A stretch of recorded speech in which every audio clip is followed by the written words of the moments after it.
We're live. You want to wait for people to come in here first before we start anything? It might take them some time. Well, we're going to be on screen in 15 seconds. Oh, by the way, the Napa Nation TV account needs to have a premium, apparently, to go live on that one. But both our personal accounts Really? have it. Yep.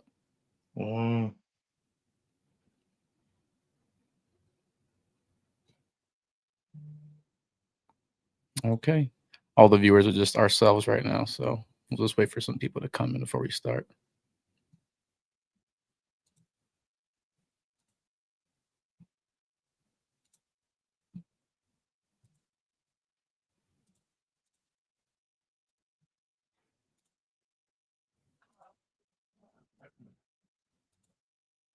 If anybody is in the live right now, do me a favor and leave a comment. It's our first time doing this live, so. Hey, Marty, I see 11 people up on that little eyeball. Yep, I see him too. Welcome in, everybody. There go 12. All right, let's go. All right. Let's do this. Oh, there's wifey. All right, so welcome in, guys. This is Napa Nation TV, Season 2, Episode 2. We have a special guest tonight here by the name of Joe Fischetti. He runs a personal pod called Forza Napoli Pod. Make sure to check him out on X and YouTube. He just recently started doing YouTube, and the videos are phenomenal. So, Joe, if you don't mind me asking you some questions, can we just get a little intro? Oh, your mic's on mute. I got you. Sorry about that. Even okay. like you said, I'm still new to YouTube. But first of all, thanks for having me. It's always a pleasure to talk to you guys, and always a pleasure to talk about Napoli, of course. But like you said, yeah, just launched a YouTube channel. But I've been doing the Forza Napoli podcast for about 5 years and a bit, 5.5 years now. And it's been a good run. We've won 2 Scudetti during that time frame, so we timed it well. It's a passion of mine. I've got a little guy that's become a Napoli fan as well. So sometimes he's made the occasional appearance, and it's really cool to see you guys doing this together. And hopefully that can be Evan and I one day. But yeah, that's me. My background, I'm only half Italian, actually. My father is from Avellino, so my cousins aren't too fond of me being an Napoli supporter. But at least while they're not in Serie A, I can support both. They did Avellino got promoted to Serie B last season, so we'll see what happens. But it's like I said, Napoli, like all of us, it's a passion. I'm happy to be part of Napoli Nation, and hopefully good things continue to happen, and I'm sure we'll get to it, but things are looking pretty good. That's awesome. So how did you get into content creation? What made you start this? It started out with writing, actually. I started getting into it through a friend that some people might know, Jerry Mancini, who is a Lazio supporter. He's not doing as much content creation. They just brought back their podcast, Jerry and Alex Dono. So I was a guest on his show, and I remember it. I was super nervous. I had made all these notes and didn't know where to look and missed half of my notes. And I probably, if I went back and watched an episode, it was probably terrible. But Jerry also got me into writing, and I started doing some writing about Napoli as well. And then when I really decided to start creating my own content was just during the pandemic, because there was not a whole lot else to do. So I started up the podcast. It was just me doing solo pods at first. I remember it was like transfer rumor stuff, and slowly from there it started to gain a little bit of traction, and now there's a pretty solid support community of people that follow and now watch, and it's really, really cool to see how it's grown. Not just myself, but all of the kind of English Napoli content creators. We don't view each other, we all support each other, right? Like, we don't view each other as competition, and so it's been really fun. Awesome. So we're gonna get into Napoli here just in a little bit, but I do have one more question. Yeah. How long ago did you become a Napoli fan, and how did it start? I mean, it's I would say seriously, I became a Napoli fan when shortly after the De Laurentiis takeover when Napoli got back to Serie A. Okay. Before that, it was just I would say a more casual supporter, but especially when the team was in Serie C and Serie B, it was so difficult to even get access to matches that it was hard to be like a real supporter. But once Napoli got back to Serie A, that was it. Sure. Okay, Joe, I'm gonna give you a little breather here. So let's start off with these topics. So the first one is, what is your thoughts about Conte staying after that little dramatic scene? Debo, we'll start with you. What's dramatic scene? There's more than one, man. Well, yeah, but you catch the drift.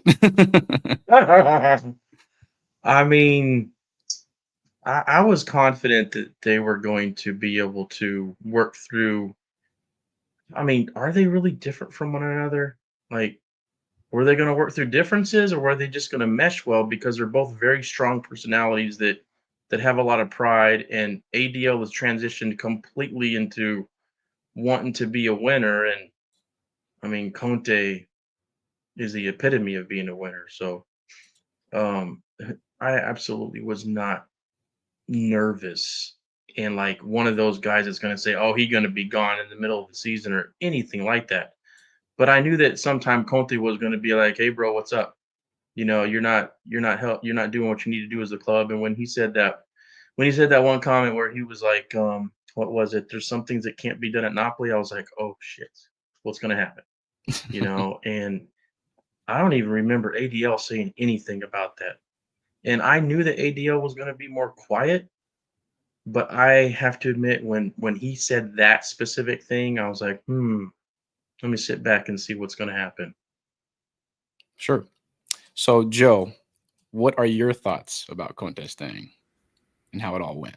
I mean, I'm thrilled he stayed. I was, I think, more nervous than Dan because when those comments were coming out, I was like, "That's it, it's done. Who's next? I guess I'll take Max Allegri." He followed Conte at Juve and had success. I didn't see a way forward. We had, you think back to Spalletti leaving after his one season or his Scudetto, his second season. I was starting to have flashbacks of that.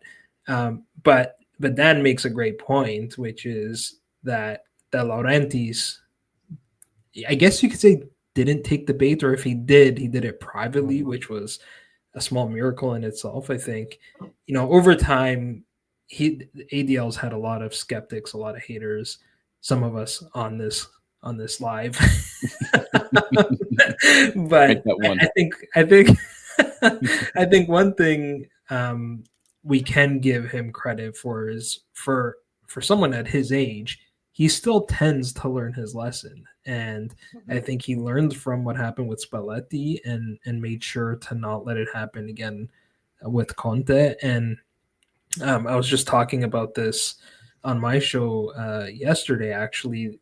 What was interesting is, if anyone watched Conte's Conferenza Stampa at Castel di Sangro, it really felt like this was their project, not ADL's project, but a project of kind of the three pillars, is sort of what the Italian media is calling it, between Conte, Manna, and De Laurentiis. Like, Conte talked about being proud of the Napoli style and approach, and that he's accepted this approach, which means there are budget restrictions, and that the team is still going to try to be competitive within a certain framework, which is this is totally unlike anything we've seen from Conte as well. Like, I feel like both of these guys have kind of compromised here. And it's funny because I remember when Conte was first signed, everyone was like, this is going to end in fireworks and a huge explosion. These are two massive egos, two massive personalities.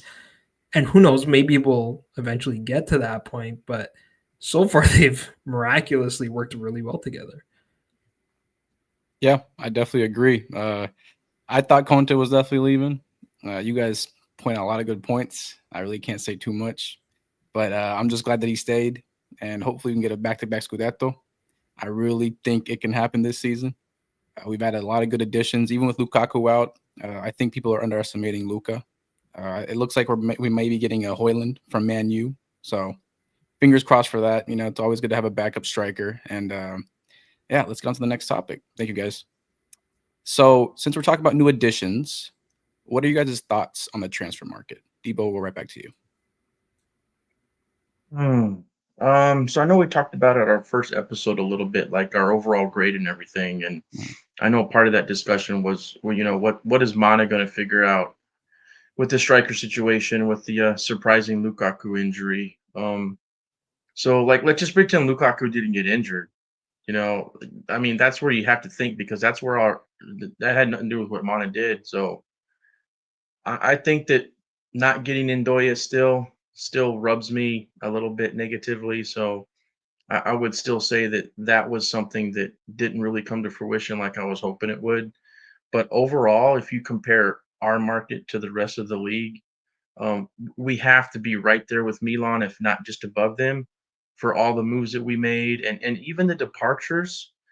You know, people are complaining about Raspadori, right? And they think that maybe he was sold for a little bit less than what he was worth.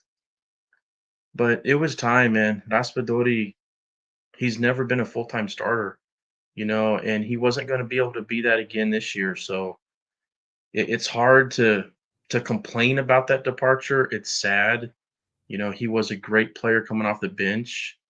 So I mean, that stuff in itself, I get it, but I think the timing was right. We need a little bit more money, and hopefully we'll use that for a striker to back up Luka while Lukaku's out for, gosh, it might be the whole year, right? That's what we're hearing, possibly. Like he might not even be on the Champions League list, if I read that right. So overall, very satisfied, other than not getting that attacking winger, and we are super excited about Ndoye, and that didn't happen. So one thing to be disappointed about it was that. Sure. So do you think getting Luka was enough? Should we have gotten another backup striker?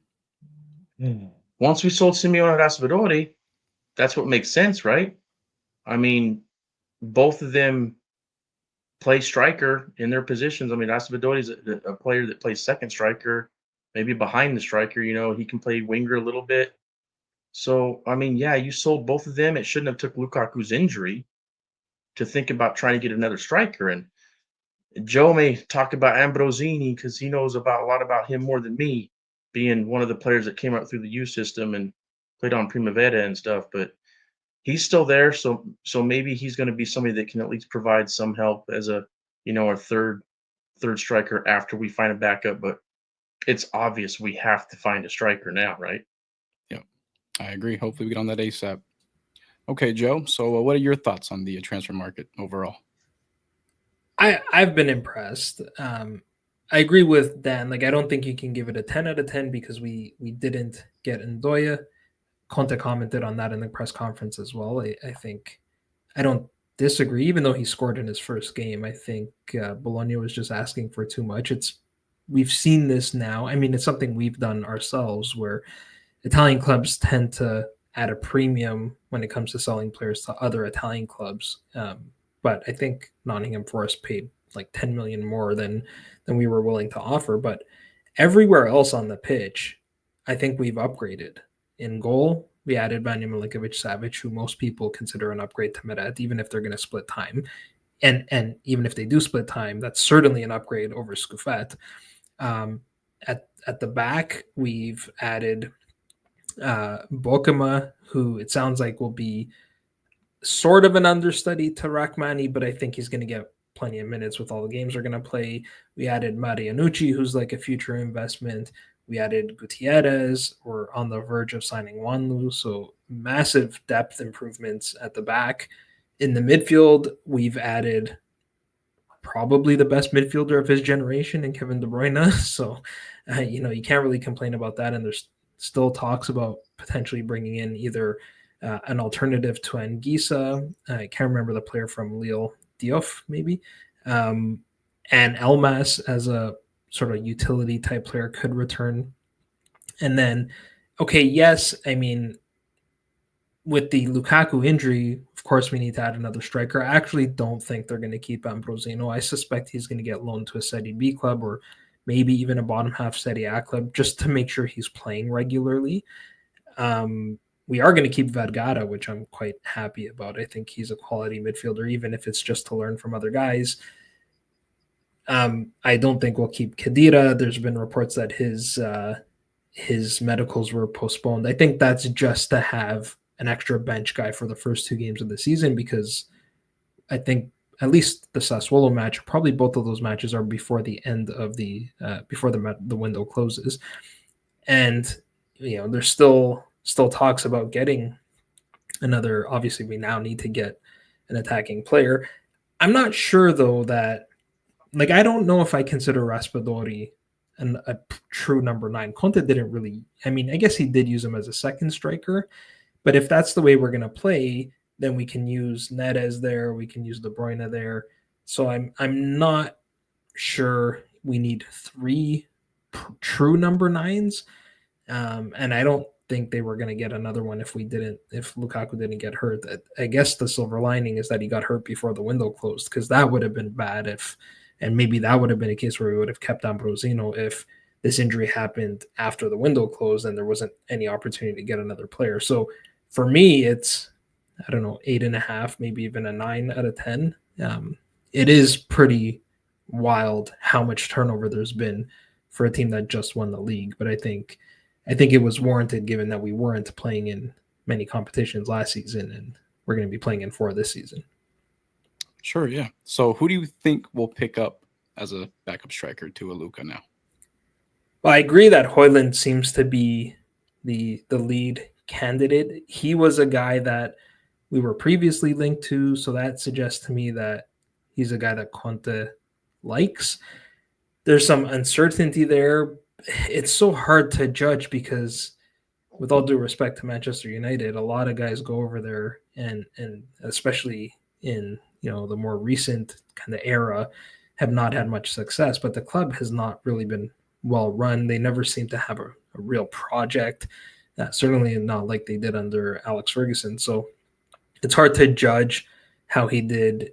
If a player's failures at United are going to translate into failures elsewhere. We know what he did at Atalanta, but then that was under Gasperini, and that's another thing where guys seem to do well at Atalanta, and then when they leave, they don't. On the flip side, McTominay he was a good player, but he wasn't MVP caliber at United, and he came to Napoli and won MVP of the league. So if Conte likes Højlund, then I would put my faith in Conte to get the most out of him. I am still a little bit concerned about Luka as the starter.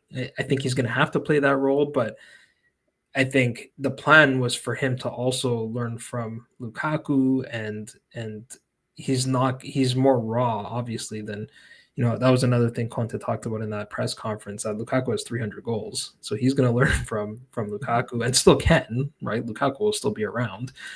But hopefully he can have success being thrown right into the starting 11. He's looked good in training in the DTD and the friendlies. The goals seem to find him almost. So, and he's a very confident player. So hopefully he can do well. And then I think Højlund would be a good backup. There've been so many alternatives that have been thrown out in the media. It's hard to keep track of them all. There were a couple of, Mbolo seemed like an interesting one, but I don't think Conte is too fond of him. There were a couple of guys on lower teams like Krstovic and Piccoli that I don't care too much for, and then there were some other guys that are probably going to be too expensive. So Højlund seems to be the one that makes the most sense. Yep, I definitely agree. I think Højlund is a realistic option. I did tweet today. Hopefully, we'll be able to see a McTominay part 2. But like you said, Højlund has done nothing well for Man U. Rather, McTominay was a decent player over there. So, Joe, I am going to go right back to you just because I did watch your YouTube video about formations, and I loved it. It was very professional, very well done.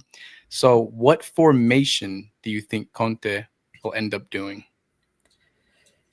I think now it's going to change. I was thinking some sort of 4-4-2 or 4-1-4-1 or 4-4-1-1. something that would have gotten all four of our big midfielders into the starting 11. So Lobotka and Gisa, McTominay, and De Bruyne. Now I'm and for anyone who watched that episode, I picked a 4-3-3, and I basically just picked our starting 11 from last season. And now with the Lukaku injury, I'm kind of back on that again. I think Luka is much better used in a 4-3-3 where we can have Neres and Politano crossing the ball into the area because he's such a big guy. He's very good in the air. But I think we're going to see a lot of. I think it's going to be a very flexible lineup, and I think we're going to see in-game changes in formations depending on the opponent and whether we want, more physicality or not. Or let's say we're playing against a bottom half team and we're struggling to break them down because they're playing in a low block and just for argument's sake, let's say we started with Lobotka and Gisa and McTominay, the midfield from last season. You can easily see a scenario where Conte says, okay, I'm going to take off one of my wingers, say Politano, and bring De Bruyne on to add more creativity and a bit more of a goal-scoring threat. So I think it's going to be fluid, but if we're talking about the Sassuolo match, I'm going to go with the 4-3-3. Sure, I definitely Hey agree. Joe, I think 4-3-3. Yeah, go for it. Somebody jumped in the comments. They came in just a little bit late. We talked about that already, Omadi, and I think we're all in agreement that the more than likely person that's going to end up being the one signed is Hoyland. And Joe, you may have said and I missed it, but I think the only thing that makes sense is that he's signed on loan. But have you heard if that loan would be an option to buy, or is it like a dry loan where we just get him for a bit and then he goes back? There's been mixed reports on this. I think obviously Napoli definitely want flexibility. So they want a short term, they want a loan. They'd be okay with an option to buy because obviously they don't need to exercise it. The numbers I've heard thrown around are like a 5 million euro loan with a 35 million option or 35 to 40 million option. Whereas I also saw a report that Hoyland wants a definitive sale. I guess he wants to move on from United. So I think that's going to be something they're going to have to negotiate. Hopefully Hoyland doesn't hold firm on that because I think that'll remove him as an option. I think it would be too risky to pay 40 million for him up front. I mean, he's got to prove himself first, right? Well, exactly. He doesn't. He had that luxury when he made the move from Atalanta to United. I don't think he has that luxury now. I think that's when we start looking to guys like Pinamonti, who I'm not too fond of. I think he's a good forward. I don't know if he's good enough quality for Napoli. No. I don't think anybody would be excited about that dude, man. I mean, the only thing that maybe is exciting is Italian. Yeah. I hope it's not him, man. That would be a disaster. I think I don't think he's going to be something that we can rely on to actually ensure that we're still contending for that Scudetto. Mm-hmm. All right, thank you so much, Joe. So, Debo, now the question for you: what formation will Conte end up using? I mean, I still think that he's probably going to start with the thing that's most common to everybody that's in that locker room, and that's the 4-3-3. But I also believe that, Bukema was signed for a reason, and it might not be too long after that, unless we're like completely dominating in that formation. It would be crazy to change it. But at some time, you got to think he's going to try a back three in some type of formation with the back three, just because of that Bukema signing. But maybe he just wants to make sure he always has somebody that he can rely on with those two center backs in a 4-3-3, and all three of them are starting quality. We can't deny that, right? So I think 4-3-3, and then eventually he'll try to institute the three back line if we need to. Yep, I think end up being a 4-3-3. But yesterday, if you guys did miss the YouTube video, I did talk about a possible outlandish formation. It's the 4-1-2-1-2 diamond. I only say that because I want to include Anguissa. You know, I just don't see him riding on the bench. I would love to have Anguissa, McTominay, uh, Kevin De Bruyne, and Lobotka playing. Obviously, I had Lukaku on the top right with Luka on the top left. I could see Neres playing on that left striker position. I don't know. It might be a little crazy, but it'll end up being a 4-3-3 most likely. So I with do that think being said, it's sorry, Mario, to no, interrupt. you're good. Yeah. I think Dan makes an interesting point because I think it's not a coincidence that they've kept 5 center backs. I'm not saying that the ultimate goal necessarily is to eventually go to a back 3, but I think they've left themselves that option by keeping Juan Jesus while adding Bokuma and Marianucci, so 5. And who knows, maybe that might have been also an insurance policy for Buongiorno, who missed a lot of last season being injured. But I think I think Conte's really gonna be a lot more versatile. I mean, he already showed his versatility last season, which was something new for him because prior to last season, he was a pretty firm believer in the three-man back line. And obviously he showed that he could use a multitude of formations, but I think that's a good shout by Dan that again, I don't think that'll be our go-to, but it's certainly a possibility. Yeah, hopefully Conte gets out of his comfortable space and tries it out because I think it'd be pretty exciting. But so the next question, I'm going to start with you, Debo, just because you love him so much. Can ADL improve as an owner? You can always improve as an owner, no matter where you're at. So that's sort of like an open-ended question. So I absolutely do think that he has arrived in the place of wanting to win, and that includes Champions League. Like I absolutely believe that he thinks about winning the Champions League all the time now. Since he said that on CBS Sports a couple years ago, so back, I don't think that was just him saying that to try to get clicks or anything. I think he really wants to do that. Is he willing to make the sacrifices that it's really going to take to be that good to really compete and get to that final and try to win it? We'll see what happens, but some of the other things that's going on with the training center and he's really trying to make move on the stadium. Joe could probably talk a little bit more about the Primavera. I love that episode, Joe, that you did on the Primavera. Um, he's making improvements in every area. I mean, even revenue, global awareness, like he's making improvements everywhere, but there's always room for improvement, right? And the biggest area I think that I would like to see them get to the level of is, Inter, Juve, and Milan. Like you can buy a jersey pretty much anywhere. You can walk into a soccer store and you can buy a jersey. So that would be nice for somebody to walk into any soccer store and to be able to try on a Napoli jersey and walk out with it. That would be a great feeling if you were able to do that around the world. So I think that's one of the things that I would love to see as a major improvement to how he does things. Okay, Joe. So I don't really know your opinions on ADL, but in your opinion, can he improve as an owner? And if so, what can he do? I mean, I'm a supporter. I've had my criticisms, but nowhere near as I certainly wasn't wearing an A16 shirt or anything. But I think honestly, I think Dan hit the nail on the head. I think the 3 areas for improvement are the youth system as a whole, so not just the Primavera, but right down to the U12s, and I mentioned in that episode that Dan referred to that they are starting to make some strides there. I think there's still a long way to go. I also think the appointment of Giovanni Manna was kind of the first step because he was the one that basically built Juve's next gen team.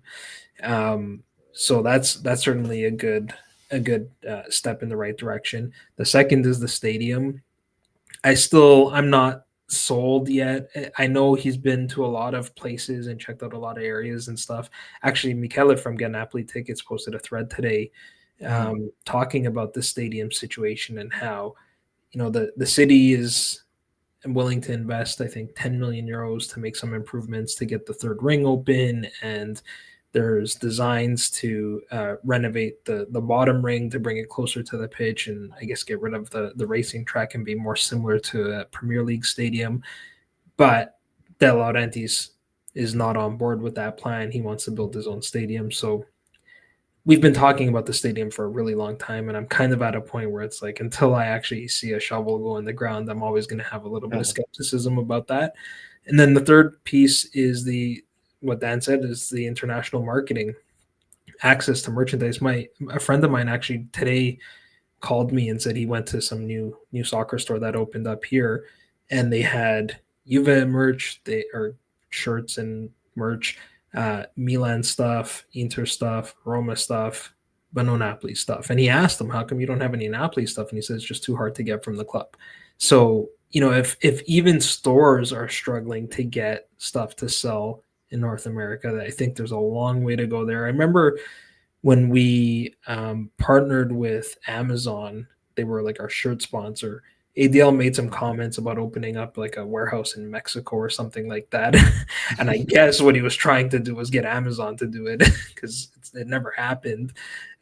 So yeah, access to merchandise, that's certainly one way he can improve. So yeah, he's not perfect by any stretch. I don't think any owner is. But those are the three areas I think he could improve for sure. I agree with both of you. In terms of global awareness, we got to somehow find some kind of marketing scheme. I understand, being sponsored by EA7 isn't no Nike or Adidas. It's a little harder. But and the whole stadium situation, I don't think we're gonna get anywhere in the ADL era. That's just my opinion. I pray we do, but do I think it'll happen? Probably not. One thing I will say is he is also pretty innovative. I mean, with the shirts, he took production in house, and that's been a resounding success. Because what a lot of people don't know is that when you use a kit sponsor like a Nike or a Puma or Adidas, typically clubs get about 10% of the revenue from the sales of those shirts, which is really not much. Whereas this is a totally innovative thing for football clubs and certainly in top 5 European leagues to take the production in house. And I'm sure we're probably making a lot more money from our shirt sales. Now we just got to figure out the distribution piece. So I will give him credit that he has done some pretty innovative stuff. Nobody likes the image rights stuff, but these are all things that contribute to the club being financially sustainable. And that is, if you really want to narrow it down, I say it all the time, we used to get almost ridiculed for being the balanced book Scudetto, balanced book champions, whatever you want to call it. But I think that's a big reason why we've had the success we've had in the last couple of years, because it's not a coincidence that at the same time, the league and UEFA have implemented much stricter financial rules in the past few seasons. And it's forced these clubs that used to just spend way beyond their means and sometimes even resorted to shady business, to be able to do that. It's forced them to now run their clubs the way we run our clubs. You don't see Juve and Inter and Milan just buying superstar players for ridiculous prices anymore. Now all the reports, it's like Juve can sign another defender if they sell Savona, or Inter can sign a defender if they sell Pavard, or a midfielder if they sell Asllani. Like, they're being forced to operate in a sustainable way. And I feel like we've gotten a head start on them because that's how we've always operated under De Laurentiis. Back to the kits real quick, Mario. One thing that I was thinking about but never really researched into it. I don't know if you have, Joe, but due to the fact that Armani makes them, what about all them Armani stores throughout the world, man? Yeah, Just but they mail a sell few kits. luxury items. I don't really consider Napoli products luxury items. Well, but even the EA7 The stores, EA7 is right? a bit of like a lower brand than like Armani. Yeah. Proper. I mean, I remember when I was in Italy and I was up in the north going to one of the outlet malls. and I was like, "Ooh, an EA7 store.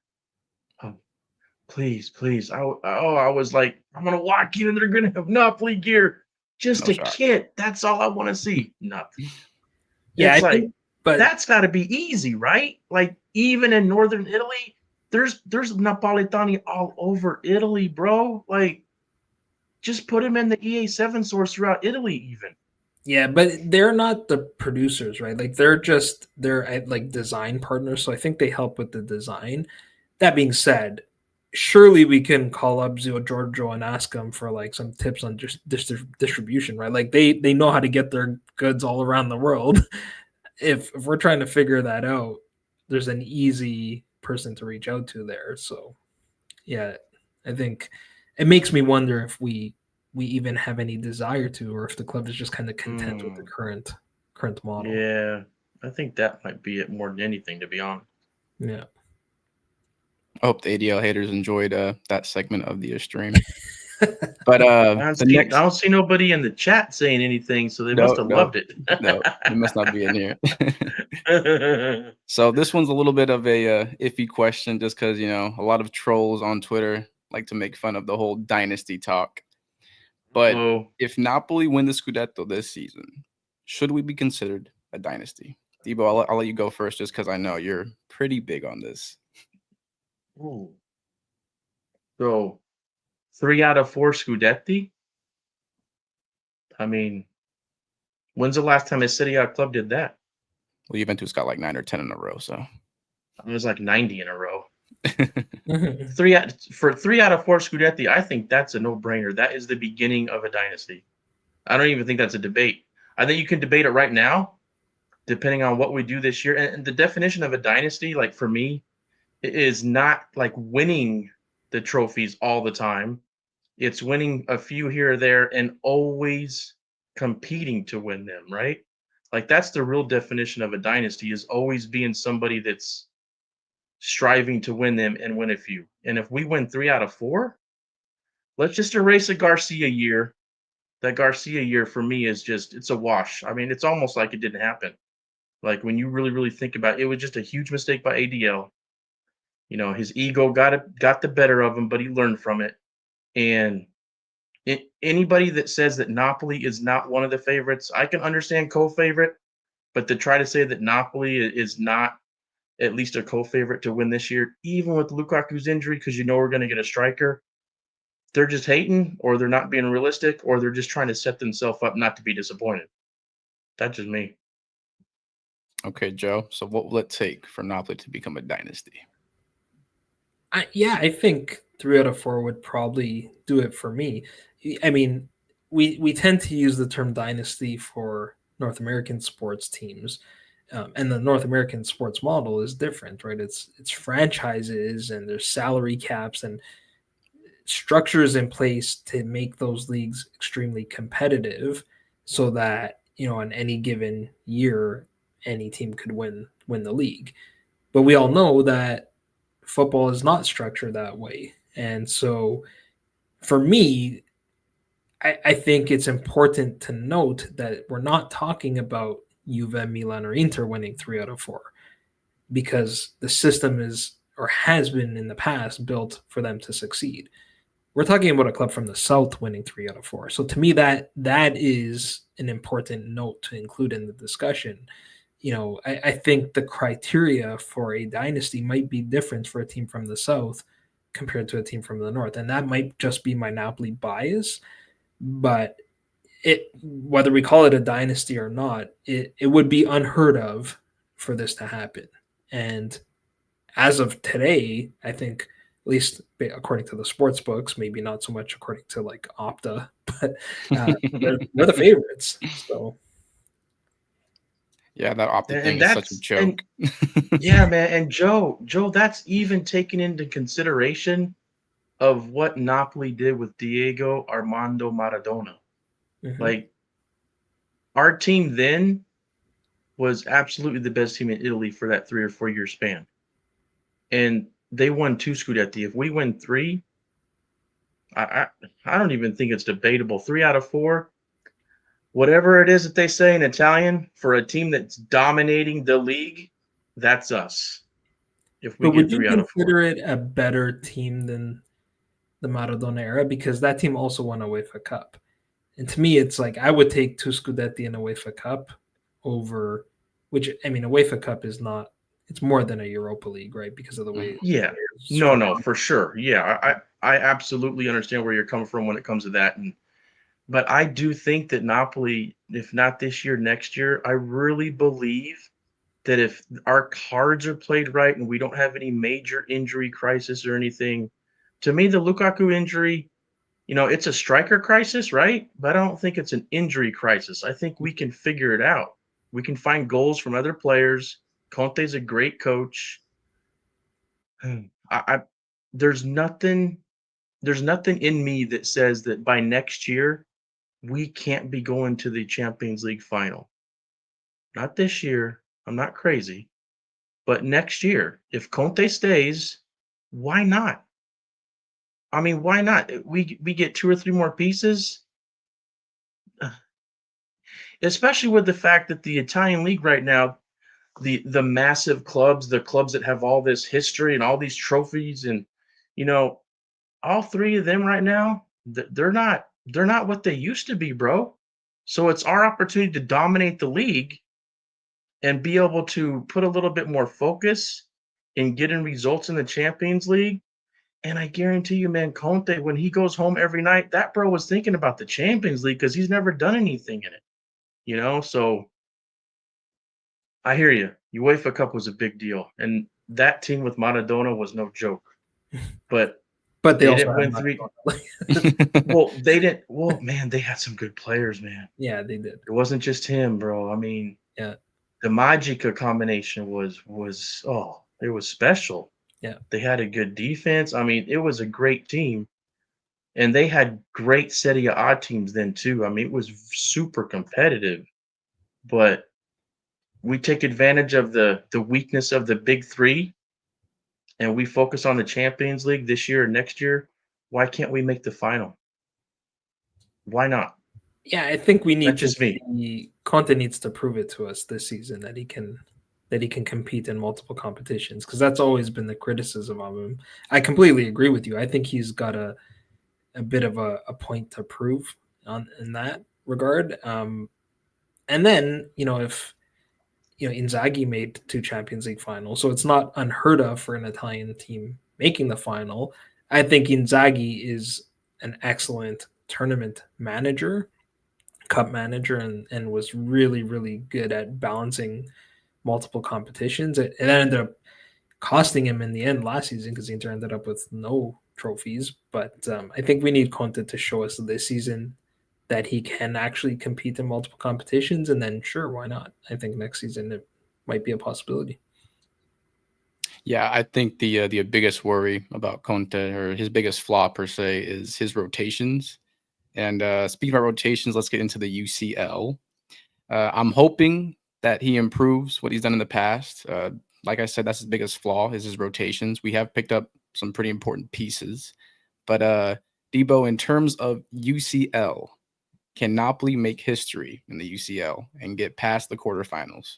I know you said yesterday on our YouTube video you see them going to the quarterfinals, but can they make it past it? Again, why not? They're gonna find somebody to back up Luca. I mean, that's gonna happen, and I think it's gonna be Hoyland. And I think Hoyland has enough to give us to help us in both competitions where needed. There's the way the Champions League is set up now with the league phase first, and the teams that we're going to meet in the knockout phases maybe not being those nightmare teams that we had to face before. Yeah, I mean, there's not anything that tells me that we shouldn't be striving to get the furthest we've ever gotten in the Champions League, and that would be past the quarterfinals. Sure. So, Joe, where do you see Napoli ending up in the UCL? It's so hard to say, just because I think there's a certain luck factor as well, right? I think if we can do well enough to finish in the top 8, then I think there's a very strong possibility. If we finish in that 8th to or 9th to 16th area, I think it's going to be harder because then you have to play an extra game. And so, or I don't know if you play an extra game, but I think the draw is more difficult. So, if we get a little bit lucky with the draw, then I think we can get past the quarterfinals. I'm not saying we won't, even if we get a difficult draw, because we've shown, particularly in the Champions League, that we can beat top clubs. We smashed Liverpool. We've had some close calls. I mean, some heartbreaking results against the likes of Chelsea and Real Madrid and stuff. But if we get a little bit lucky with the draw, I don't think it's unheard of. Sure, I definitely agree. It's all going to depend on the pot. As we know, this season it's a little bit different how it's set up. Like there's a possibility that we can play a much weaker side that's in the quarterfinals. You know what I mean? It all depends. I'm hoping, honestly, I want to see them get tested early. I know some people don't like to hear that, but I want a big team in our first playoff run. I think it'll show us where we stand per se. But yeah, I mean, I'm saying quarterfinal. Do I see them getting past that? It all just depends. Like Joe said, it is very hard to say. So let's get away from the UCL and let's go towards our domestic league, Serie A. I'm hoping we all agree on this. I see us getting first again, back-to-back Scudetti, first time in history. And Debo, where do you see us landing in Serie A? And also, if you want to talk about other teams too, go ahead and just include them. So anybody that doesn't see us, winning the Scudetto, I don't know what they're thinking. So yeah, winning the Scudetto it would be a little bit different story, man. Like if Inter had Lukman right now, like if they got him signed, then I would probably be comfortable saying that like we're a co-favorite. But no, they ain't got Lukman yet. They didn't get Leone, so we are the favorite. And I don't think it's debatable that we're the favorite, even though Lukaku got hurt. We're finding somebody. I think with Milan's moves, I think they had the second best market. Allegri's their coach. Their fans are behind them. They've got one competition. There's a lot that's going for Milan, somewhat similar to what went for us last year. I think that they're the second place team, and I don't think the third place team is going to be bugging them too much towards the end of the season, as long as there's like no injuries and all that, right? And then third and fourth, I mean, for me, I think Inter just has too much quality. So I think that they're going to be third, and I think Roma is going to slip into the fourth position, probably barely past that one team we don't really need to talk about at all. But yeah, that team will probably be in fifth. And then if we want to talk about like sixth, seventh place, watch out for Como. Watch out for Como, man. Como, everything is going for them the way it needs to for them to make a huge jump in the table. And if you paid attention to like how they played towards the end of the year, remember they beat us and we're the Scudetto winners, right? Como's going to make some noise. It wouldn't surprise me if they're in a European spot. Sure thing. Okay, Joe. I suspect you got us in first, but if you did want to go more into, specifics why, and then also if you have any other teams after us, where you would place them. So yes, I do. As much as I hesitate to admit it, I think everyone. I was worried about that, man. I was worried about that for a minute, man. Yeah, I remember back in the day, it was hard to get you to admit that they were the favorite. I think you felt it in here, but you didn't want to think it up here, bro. You know what I mean? That was before we won a Scudetto, our third Scudetto, and now we've won 2 in the last 3 years. So we've shown we can do it, and it's almost by like process of elimination. And I think Dan kind of went through a similar type of process where you look at our rivals. Inter has the massive question mark of their coach. Inzaghi left, Kivu came in. Kivu's a good coach, but he's not Inzaghi. He's only coached 13 matches in Serie A with Parma. So I get he played for Inter, a very successful Inter side, but coaching and playing are obviously two very different things.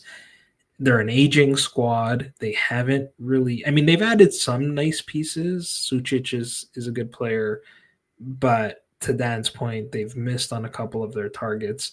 So you don't feel like afraid of them, right? I agree that I still think Inter is the second place team though, just based on the quality they have.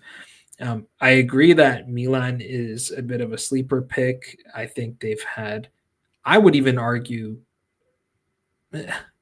as good, if not better, of a Mercato than we had. Just, I think you got to tip your hat to Elitare for like the sales that they're making, especially how they're going to get like 20 million for Okafor, 35 million for Tia. I mean, Reinders he might have went for less than he's worth, but they made so much money on the sales that they were able to then reinforce. And then I think Allegri, as much as he struggled in his second stint at Juve, I think he is the right guy to kind of right the course or right the ship, or whatever the saying is, after a difficult year. And I think he's, even though Leao has a minor, I think it's like a calf injury, he's going to miss a couple weeks. I think Leao is going to have a massive year playing more as a striker type player, playing on the counter. I think Allegri is going to get the most out of him. So I think Milan is a bit of a sleeper pick, and as Dan said, playing only once a week.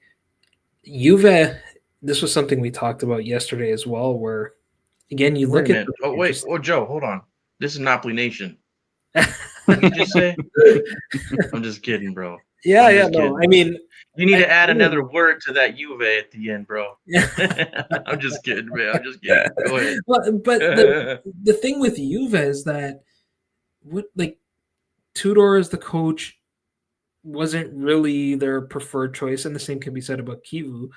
They kind of settled for him. He's a Juventino, but again, you look at the squad. Okay, if they looks like they're gonna cash in on Douglas Luiz and probably bring in Jagrova, I think that's an improvement. But otherwise, a lot they've. I was looking at their acquisitions, and most of the big money they spent this year were actually players that they bought last year, but they were like loans with obligations to buy. So it was like Conceição, Nico Gonzalez, who they're probably going to try to sell, or they are trying to sell, Di Gregorio. It was all these, like all of their acquisitions were actually made last year, and they didn't really do that well. So it's hard to see them suddenly being significantly better. With Roma and Atalanta, it's hard to say how. I think both of them are not going to be as good with new coaches. I think Atalanta losing Gasperini and bringing in Juric, to me, that's a significant downgrade. I know Juric is a disciple of Gasperini, but they don't play the same way. I don't understand that appointment. I think maybe I'll be proven wrong because Atalanta tend to get these things right, but that and then obviously this whole Lookman situation, we'll see if he ends up staying or not. And then I think Gasperini can have success at Roma. I just think that's going to take a bit of time for him to implement his system. He's going to demand players. I was reading today that Roma are always towing the line with these like financial requirements, and they always risk transfer bans and fines and penalties. And already there's talks that they're going to have to make so much money in capital gains by the end of the season to avoid certain types of penalties. So that leads me to believe that it's going to be a tough go. Gasperini, I think, will get them playing good football, but he's going to need players. So, and then I completely agree on the Como prediction. I think they are going to be right there in the mix. They've also spent something like 100 million euros in the summer. Very Joe, quiet. if you don't mind commenting on this comment right here from Donatello. So Dovbyk has been one of those guys that we've been linked to, and it hasn't been a real strong link. But do you think, with you saying that, they're trying to maybe bring in some funds, that Dovbyk might be something that they're trying to actually let go of, and they're willing to let go of him to somebody that might be in and around them on the table? The reports are that they are willing to sell him. Gasperini doesn't see him as being the right player for his system, and he's a player I would take. He's a big body. I think he can play the way Conte wants his number 9 to play, and he's shown that he can score goals. So he might be the guy if we can't get Højlund. Dovbyk might be the next guy that we go after. What would you Yeah, prefer? I mentioned this yesterday. I think Dovbyk is a better option. Would you prefer Dovbyk over Højlund, or do you have a preference? I don't. Højlund's younger, 22 years old, so there's a lot of potential there. From a business perspective, it probably makes a bit more sense. Whereas from a footballing perspective, Dovbyk might make more sense. He already, I guess Højlund probably speaks the language as well, but I think he's just more match ready. Dovbyk, that is. So I think they're both good options. I'd still be leaning more towards Højlund, I think. Okay. So my next question was going to be about where you guys see us ending up in the UCL, but we kind of talked about that with Will Not Be Making History in the UCL. So I'll leave the last few minutes here to the comment section. If anybody would like to ask any of us any questions, please feel free. Bring them. Come on. Joe's here for, I don't know anybody else in our community that has more ball knowledge than Joe. So bring those questions in. I do agree with Dom here. I think we will have a strong push in the CL. I think this will be different for a Conte. Like Joe said, he has a big point to prove. That's really his biggest flaw is European competition. Copa, yeah, I don't think we'll take that too serious. I would like to see our new additions, get more minutes in that manner, though. I think it would make sense. And I think we'd be successful, especially since where are we at in the Copa? Since we won the league, we're already automatically where again? I think we're already to the quarterfinals. Quarterfinals, right? Yeah. So just a couple games really after that. I think so. Yeah, I can't remember if it's quarterfinals or around the 16. Probably quarterfinals. We also have the Super Copa, which about what Don was saying there about the Copa, Joe. We didn't talk about the Copa really much at all, but do you think that it just makes me think about a player like Ambrosini? Ambrosini was supposed to be leaving. That's not really happening as of right now. We don't know why for sure. You would have thought that it would have happened by now so that he can get integrated in his new team. Do you think there's any chance that an Ambrosini or a Vergara, one of these type of young players, might get some serious playing time in that first or second Copa game? Not at all. As much as I would love it. I mean, I followed those guys at the Primavera, so I have an affinity for them. I really remember you, Joe. I remember you talking about Vergara. I remember the potential that you said he had, and watching him in training this year and listening to Conte talk about him too made me feel like, oh man, maybe Vergara finally gets his chance. Yeah, but Conte made a very specific comment, which was that he said, he spoke highly of Vergara, and he said he's going to have a similar process that Hazard had last season, where he's going to be there to learn from the other midfielders, Lobotka and whoever else, De Bruyne. But Hazard didn't play at all last season. So that's where I think he's there for development. He'll get some minutes. If we have a big lead, he'll come on for the last 5-10 minutes or something of a match sort of thing, I think. But I'm not expecting him to play significant minutes. And even though Conte and all the players talk about that the intention is to be competitive on all fronts, all 4 competitions, I think that's still going to be with rotation. It's kind of going to be like, we want to compete for the Coppa Italia, but our starting 11 is going to feature Juan Jesus and Bokuma and Gutierrez and it's Gilmore.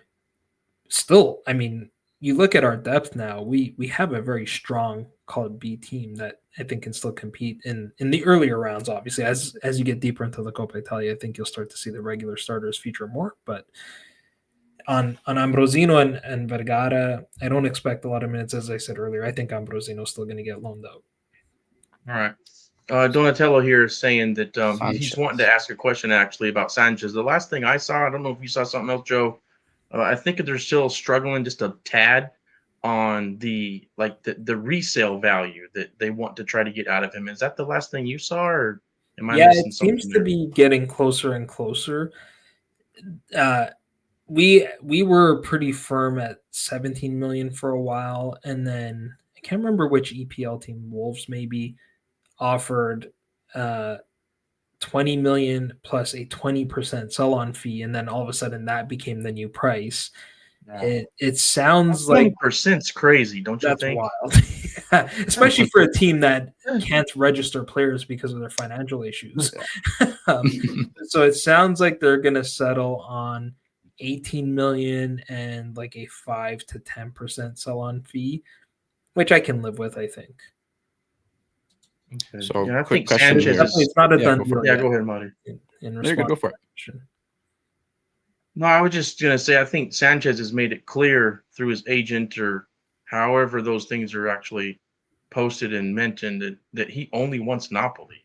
Mhm. So it's like, bro, just let him go. It ain't like y'all gonna keep him, man.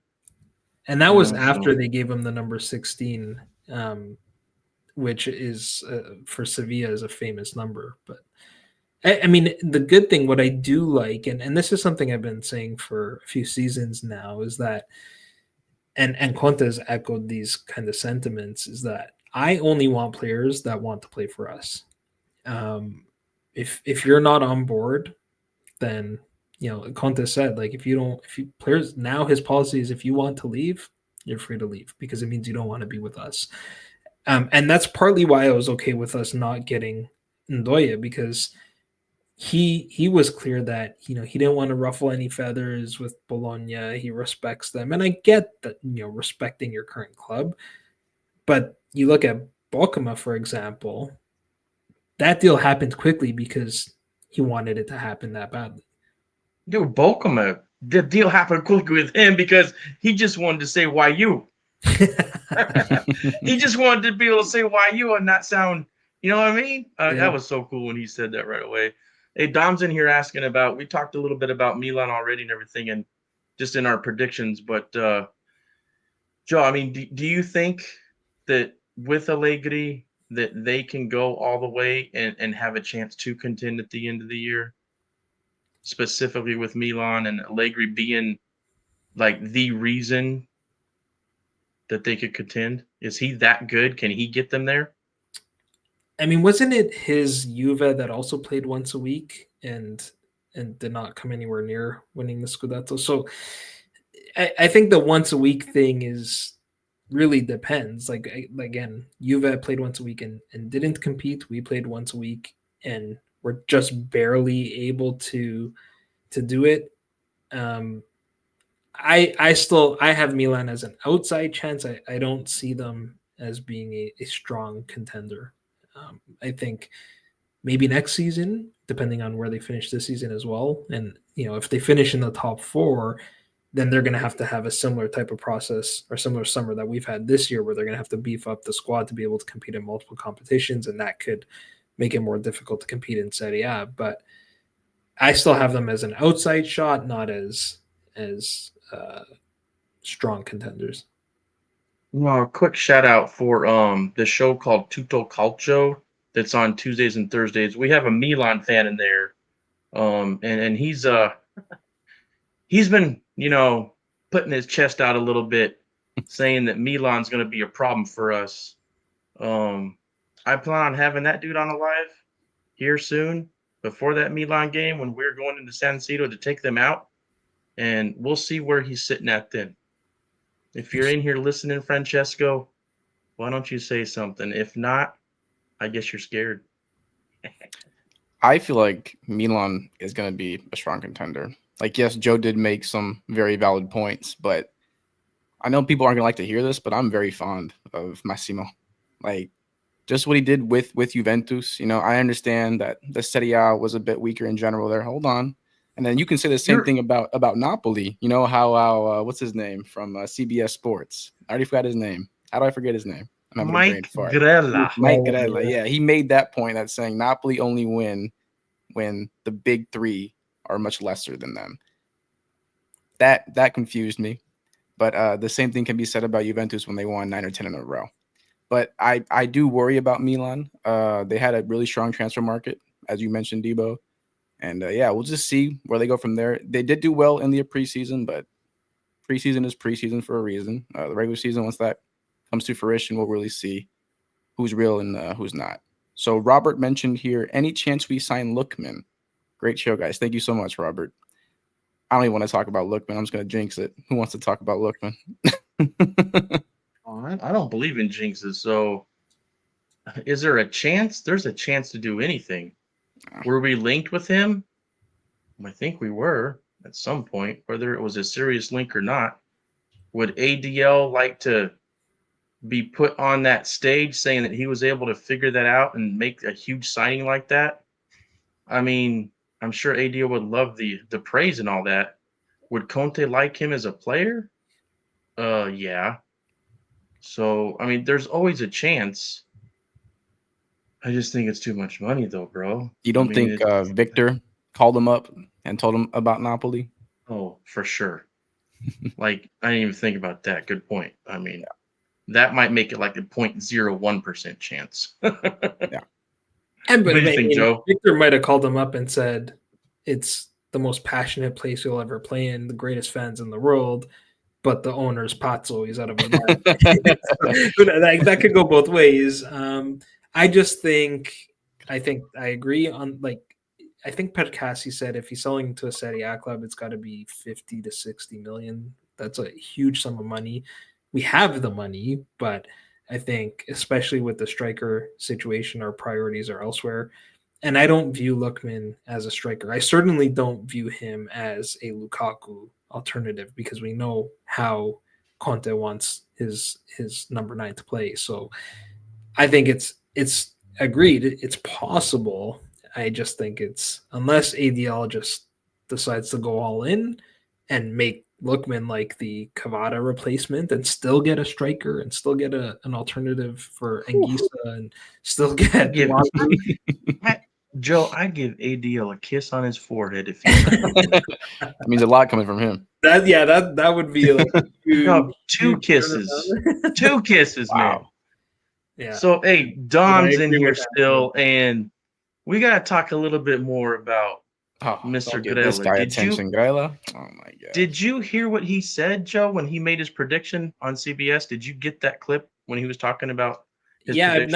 I've never seen someone hate on a team so much while picking them to win the league. It's so obvious. And by the way, to say he is from the region, even though he's from Avellino. Avellino ain't Napoli, bro. Hey, relax. He has family there. Hold on.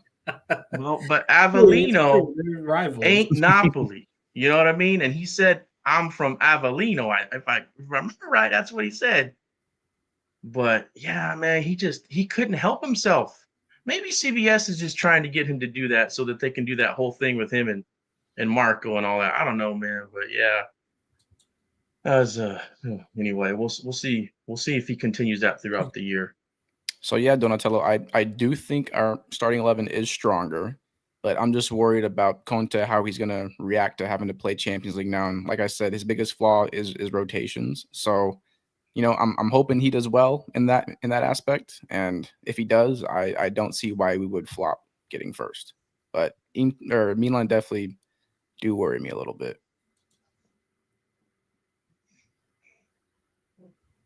Yeah, no doubt, man. One point is a good point. Yeah. Didn't even think about the AFCON, man. Oh boy. Remember when ADL mentioned something about the AFCON that 1 year? What was that, 2 years ago? Yeah, man. I'm pretty sure that ADL usually speaks his mind, and he's probably always thinking about that when he's looking at signing players too. I mean, what owner wouldn't? You don't want one of your best players to be gone for 2 months, you know? Andrew, I'm gonna need you to drop that TikTok link. I want to have some words with that guy. No, he didn't. He's got to be trolling, man. Putting Lazio ahead of Napoli? What the heck? That's crazy. I'm shocked that Sadi didn't leave after. Me too. Yeah. All right, guys, it's getting a little late here. I know we've had Joe here for about an hour and 10 minutes. Yeah, man. If you guys want to throw in just a couple more questions, then we'll head up out of here and let Joe sleep. Do you got work tomorrow, Joe? No, I don't, unfortunately. That's good. Oh, well, shoot, man. We can be here for another 5 hours in. Oh, Come yeah, on, let's screw go. me. I don't got work tomorrow. No, I'm joking, Mario. I got work tomorrow too, man. I'm joking. I wake up at 5 a.m. All right, yeah, Marty, you can go ahead and close it up. Hey, Joe, I just wanted to say it's an honor to have you on. I know you've been on our show before at the beginning of our first season, and it's just as much of an honor as it was then. I'm talking from the heart, man. You absolutely have been somebody that motivated me to get on the screen, one of my mentors, and you're a friend of mine. So I got to get my butt to Toronto so I can give you a big hug, man. I ain't met you yet. It's different in person, right, bro? Yeah, you come on up or I'll come on down. I mean, it's honestly, it's totally my pleasure to be here. You guys have both been so supportive of my work, and it's the least I can do is come do what I like doing anyways, which is talk about Napoli. So the pleasure is all mine. I appreciate you guys having me on. Thank you, Don. We appreciate you heavily. All right, guys. So that'll conclude season 2, episode 2 of Napoli Nation TV. This is our first live ever. We appreciate everyone who's come through. 150 viewers, plenty of comments. We love doing this. We look forward to many more live streams. We're still going to do our regular local recordings as well. And yeah, any last words, fellas? 3 words. We got 3 words to say, right, Joe? Forza. You kick it off. Forza. Napoli. Sempre. Why you? Ciao, ragazzi. Ciao. Ciao.